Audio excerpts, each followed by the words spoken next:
एक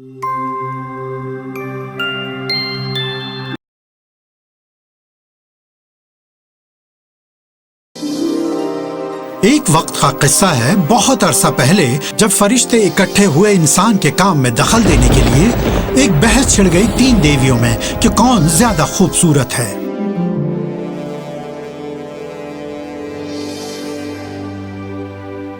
अब्दी देवता की मलिका होने के नाते मैं सबसे खूबसूरत हूँ। मेरी प्यारी हेरा, तुम शायद फरिश्तों की बेगम हो, पर मैं दानिशमंदी की मल्लिका हूँ।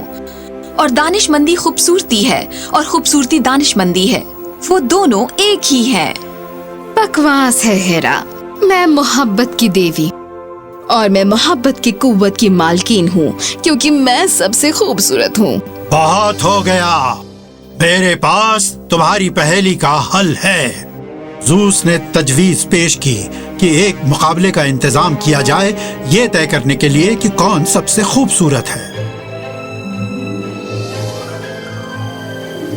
पेरिस, जो ट्रॉय का शहजादा था, उसे चुना गया मुकाबले का जज बनने के लिए, और वो अपना फैसला करेगा जीतने वाले को ज़ूस एप्पल देकर।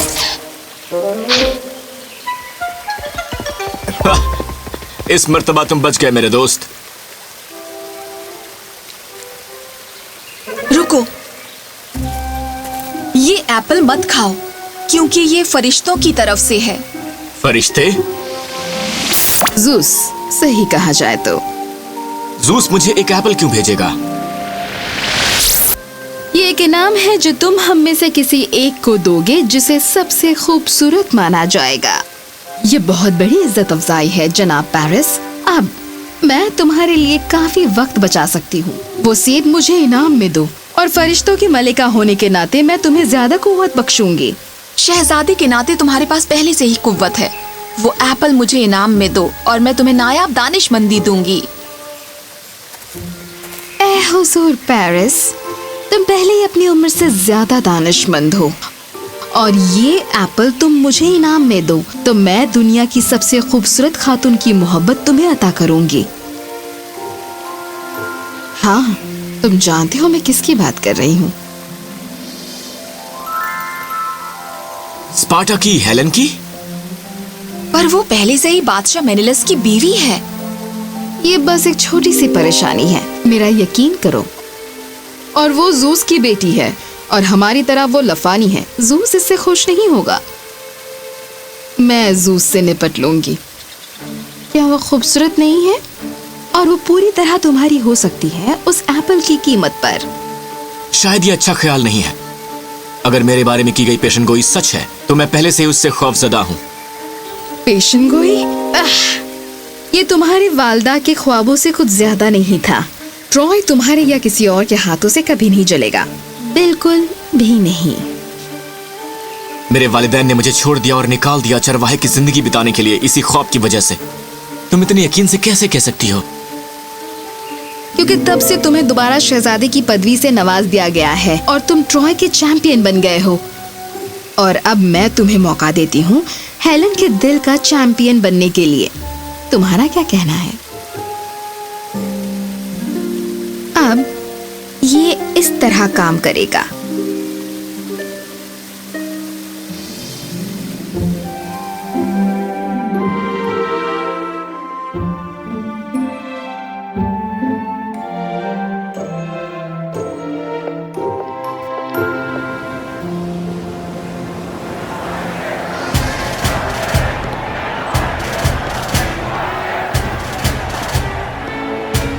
हुजूर आला, मुझे तुमसे कोई रस्म अदब नहीं चाहिए मेरे प्यारे पेरिस।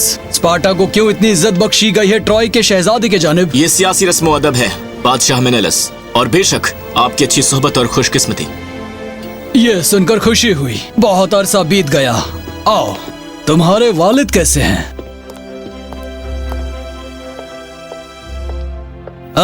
मेरी बीवी हेलन मेरे साथ कोई है जिससे मैं चाहूंगा कि तुम मिलो। आपका दिन मुबारक हो मलिका हेलन। अपना तारुफ करवाने की इजाजत दे। मेरा नाम है। रुक जाओ, मैं शहजादे का नाम पूछूंगी जो हमसे मिलने आया है। ठीक है।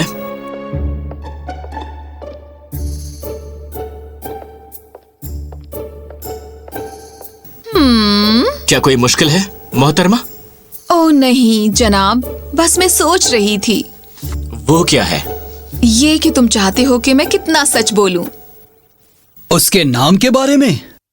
सभी चीजों के बारे में हुजूर आला। मैंने कहानियां सुनी है एक शहजादे के बारे में जो दूर दराज ट्रॉय का है, जो मशहूर है दोनों ही बातों के लिए।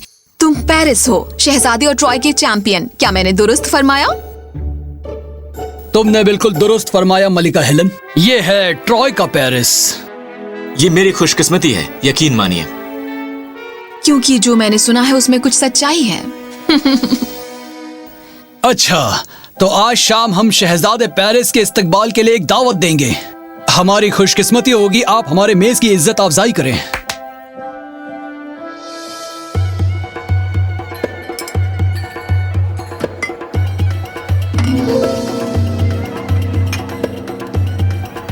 और फिर भालू खड़ा हुआ और उसने कहा कि नहीं, पर मेरे ख्याल से तुम्हें मालूम है। मैं तुम्हारे साथ भालू का शिकार करने कभी नहीं जाऊंगा।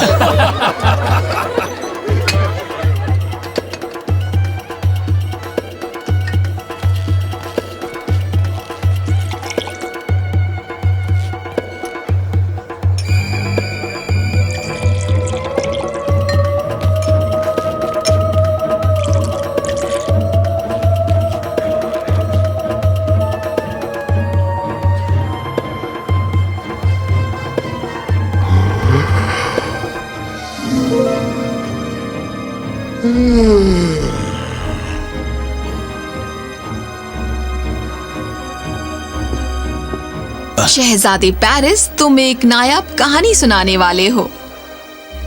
शुक्रिया मलिका आलिया। स्पार्टा के नाम और ट्रॉय के नाम भी, उनका इत्तेहाद हमेशा कायम रहे। मलिका के लिए एक रक्स? मुझे बहुत खुशी होगी।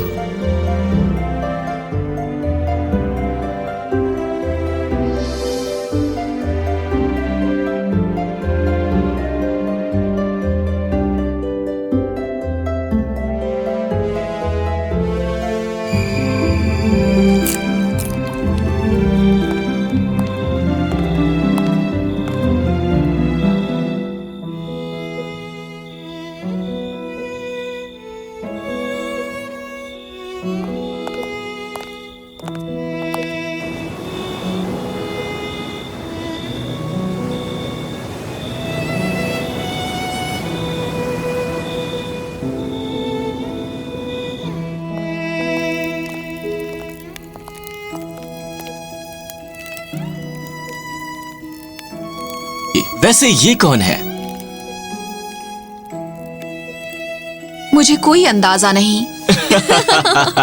मेरे ख्याल से मुझे ये पता होना चाहिए। शायद ये अच्छा ख्याल हो, जब तक कि...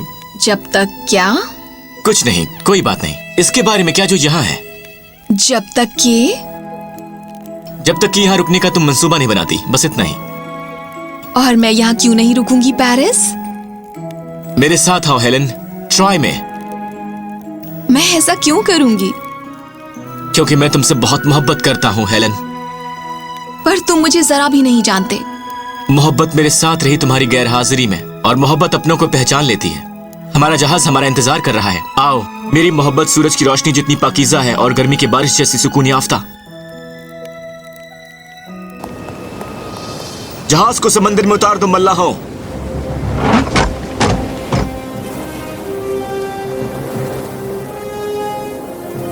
क्या बात है? मैं स्पार्टा में तुम्हें पूरी तरह सच नहीं बता रही थी, क्योंकि तुम देखो, मैंने तुमसे दूर से ही मोहब्बत की है। मैं तुम्हें नहीं जानती थी, पर मैंने हमेशा तुम्हें महसूस किया, वहां मेरे साथ। हमारी तकदीरें एक दूसरे के लिए ही बनी है मेरी जान।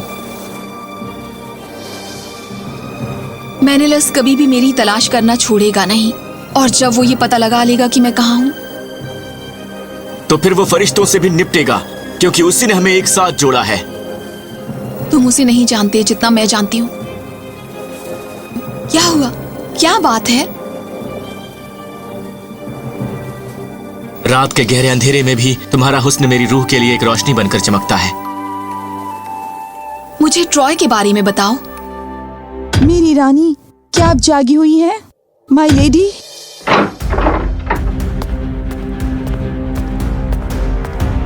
पहरेदारों।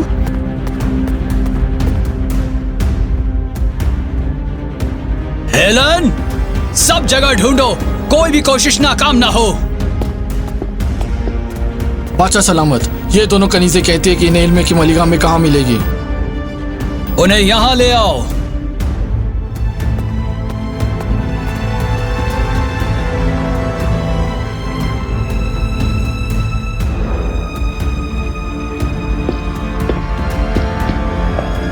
अब जाओ, काम पर लगो।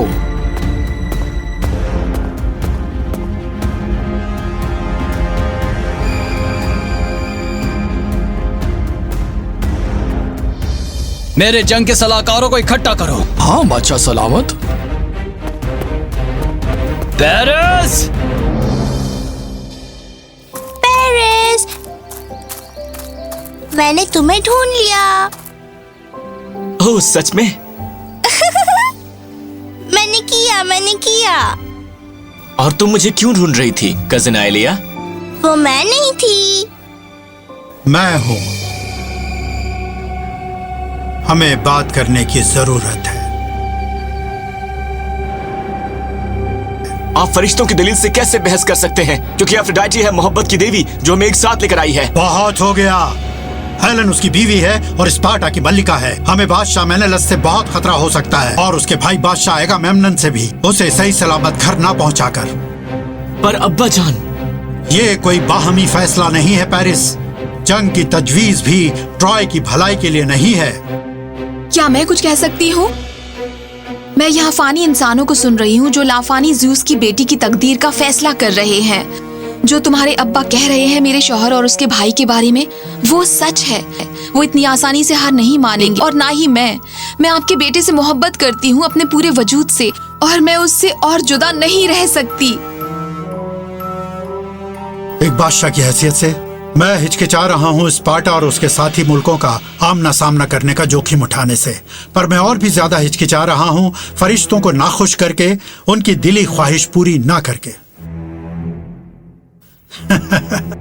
ऐसा लगता है जैसे मेरे अपने ही मुल्क में मेरी हुकूमत को खारिज कर दिया गया है। यहां तुम्हारा पूरी तरह खैर मकदम है, अब और हमेशा के लिए। मेरे लिए एक पैगाम सरा को बुलाओ।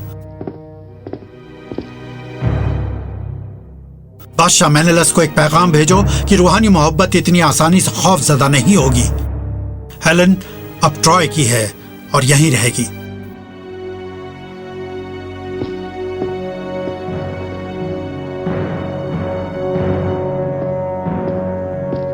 एफ्रोडाइट, मैं तुम्हारी सूझबूझ पर भरोसा कर रहा हूँ इस मामले में। तुम्हारी दखलंदाजी की वजह से एक और जंग को बर्दाश्त नहीं करूंगा मैं।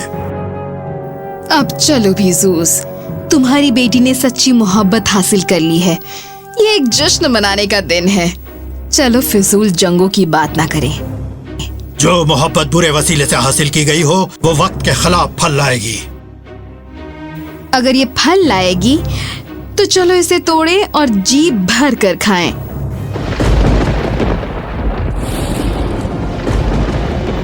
मेरे सब्र का इम्तिहान मत लो एफ्रोडाइट। अगर हेलन के ऊपर आफत आती है तो वो तुम होगी जिसे फरिश्तों के दरख्त से तोड़ दिया जाएगा। हाँ ठीक है, चलो उम्मीद करें कि ये उस तक ना पहुंचे।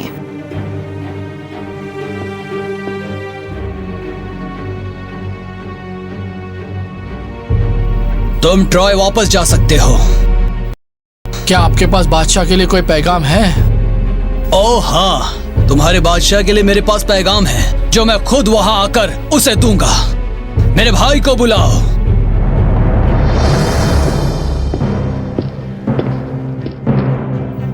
स्पार्टा के लोगों, आज हम जहाजों पर निकलेंगे उसे पाने के लिए जो हमसे चुरा लिया गया है। जब हम अपनी मंजिल पर पहुंचेंगे हम तेजी से वार करेंगे और ना कोई रहम किया जाएगा और ना ही कोई रहम लिया जाएगा।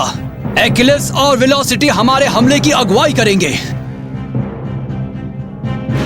अब जाओ, खुद के लिए लड़ो, एक दूसरे के लिए लड़ो, अपने बादशाह के लिए लड़ो और लड़ो स्पार्टा के लिए।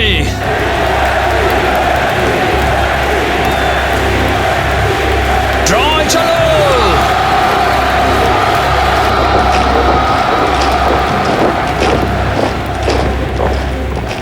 इस जमीन पर कोई फौज इतनी ताकत के आगे नहीं रुक सकती। कोई फौज नहीं, पर एक खातून।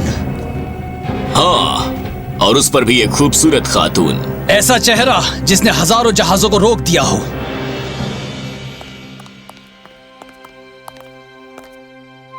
खैर, ये जो कोई भी हो, यकीनन उसकी डील डॉल तुम्हारे जैसी है। तुम ऐसा सोचती हो? असल में नहीं, ऐसी कोई बात नहीं। बस इतनी बात?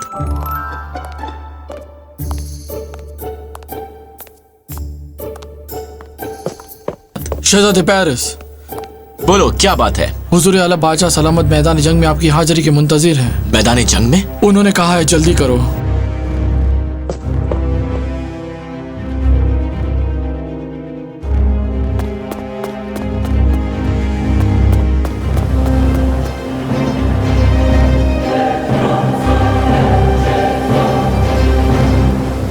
जंगी जहाज? स्पार्टन और माइसेनियन जंगी जहाज हैं। जरूर ये हजारों की तादाद में होंगे। वो मांग रहे हैं कि हेलन को छोड़ दो, वरना वो अपनी फौज का कहर हम पर नाजिल कर देंगे। वो खुलकर हमसे लड़ाई का जोखिम ले रहे हैं। एक खातून से। मैंने तुम्हें बताया था वो कभी रुकेगा नहीं। तुम्हें यहाँ नहीं आना चाहिए था। मैं तुमसे इत्तेफाक नहीं रखती हूँ मेरी जान। मुझे लगता है मुझे यहीं होना चाहिए। जल्दी करो, मेनेलस और उसकी फौज कुछ ही घंटों में आ पहुंचेगी। मैं तुम्हारे लिए ये नहीं चाहता था, हमारे लिए, ट्रॉय के लिए। मैं भी ये नहीं चाहती थी, पर मोहब्बत की यही कीमत अदा करनी पड़ती है। मैं इसकी 10 गुना ज्यादा कीमत दे सकता हूँ तुम्हारी आगोश में एक लम्हा गुजारने के लिए।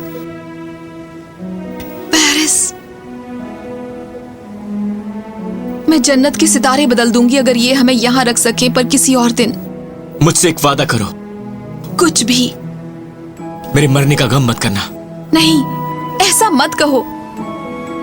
तुमने पूछा था मैं तुमसे कितनी साफ गोई चाहता हूँ। अब मेरी ये गुजारिश है, हो सकता है मैं इस जंग में ना बचूं, और ना ही ये ट्रॉय। अरसा पहले मेरी वालिदा ने इसे देखा था, पर तुम एक लंबी और फलदायी जिंदगी जियोगी, मौत और जंग की बदबू से कहीं दूर। मुझसे वादा करो, किसी ऐसे को ढूंढोगी जो तुम्हारे चेहरे पर फिर से मुस्कुराहट लाएगा। मैं ये नहीं कर सकती। तुम कर सकती हो, और तुम करोगी।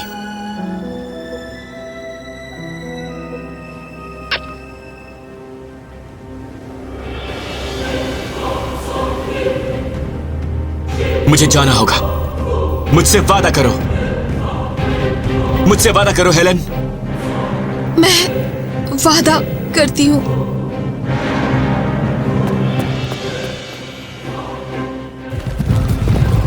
उस दिन जो जंग शुरू हुई थी वो बाद में एक बहुत बड़ी जंग बन गई, जो और ज्यादा झगड़े का सबब बनी, जो पूरे 10 साल तक चली और कहलाई अजीम ट्रोजन जंग।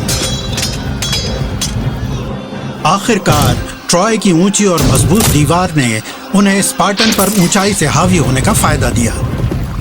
स्पार्टन ने अपने काफी ताकतवर लोग गंवा दिए और नतीजतन मेनेलॉस की फौज ने पीछे हटने का दिखावा किया। असल में ये एक चालाक सियासी साजिश थी। ट्रॉय इससे अनजान था कि आगे क्या होने वाला है। स्पार्टन की फौज ने 3 दिनों में एक लकड़ी के घोड़े की तामीर की और उसे चढ़ाया ट्रॉय में जंग की देवी एथीना के मंदिर में, जंग के अमन से खत्म हो जाने की निशानी के तौर पर, और वापस जाने का दिखावा किया। ट्रोजन अपनी फतेहयाबी पर बहुत खुश थे और वो उस लकड़ी के घोड़े को अंदर ले गए अपनी फतेहयाबी की निशानी के तौर पर, और उसे एथीना के मंदिर के सामने रख दिया देवी के चढ़ावे के बतौर। पर जब रात हुई तो एक्किलीस और उसके सिपाही छुपकर लकड़ी के घोड़े से बाहर निकले और ट्रॉय के फाटक को खोल दिया।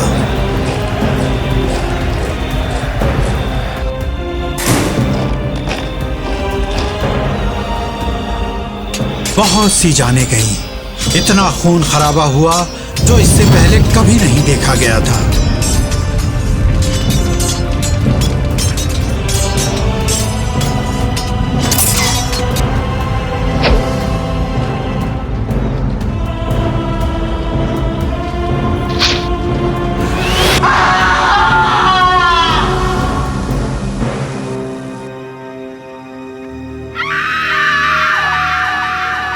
अपनी लाफानी मोहब्बत हेलन के लिए पेरिस ने अपना फानी जिस्म कुर्बान कर दिया। एक लाफानी खातून के लिए बहुत सी फानी जिंदगियां दे दी गईं। हेलन को कैद कर लिया गया और मेनेलॉस के पास ले जाया गया और पीछे रह गया एक तबाह और बर्बाद ट्रॉय, जो अगली कुछ शताब्दियों तक जिंदगी से महरूम ही रह जाएगा। ज़ूस की लाफानी बेटी और एक फानी इंसान के दरमियान मोहब्बत एक बड़ी तबाही की वजह बनी। ये पेरिस की मोहब्बत की दीवानगी थी जो उस पूरी तबाही का सबब बनी। पर सच्ची मोहब्बत की ऐसी ही दास्तान है, और कुछ मोहब्बत की दास्तानें इतनी गम से लबरेज होती हैं कि वो पीछे छोड़ जाती हैं तबाह व बर्बाद शहर, हुकूमतें और दिलों को पसीज देने वाली कहानियां।